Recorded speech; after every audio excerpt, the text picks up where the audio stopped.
এক যে ছিল, কবি সুকান্ত ভট্টাচার্য। এক যে ছিল আপন ভোলা কিশোর, স্কুল তার ভালো লাগতো না, সহ্য হতো না পড়াশোনার ঝামেলা। আমাদের চলতি লেখাপড়া সে শিখল না কোনো কালেই, অথচ সে ছাড়িয়ে গেল সারা দেশের সবটুকু পাণ্ডিত্যকে। কেমন করে? সে প্রশ্ন আমাকে করো না। বড় মানুষের মধ্যে গরিবের মতো মানুষ, তাই বড় হয়ে সে বড় মানুষ না হয়ে মানুষ হিসেবে হলো অনেক বড়। কেমন করে? সে প্রশ্ন আমাকে করো না।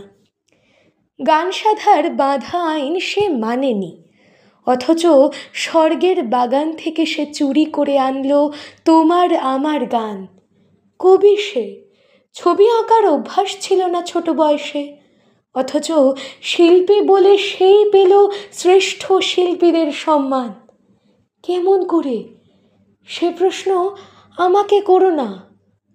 মানুষ হলো না বলে যে ছিল তার দিদির আক্ষেপের বিষয়, অনেক দিন অনেক বিদ্রূপ যাকে করেছে আহত, সেই একদিন চমক লাগিয়ে করল দিগ্বিজয়।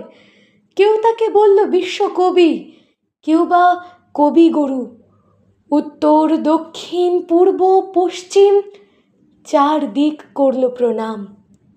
তাই পৃথিবী আজও অবাক হয়ে তাকিয়ে বলছে, কেমন করে? সে প্রশ্ন আমাকে করো না। এ প্রশ্নের জবাব তোমাদের মতো আমিও খুঁজি।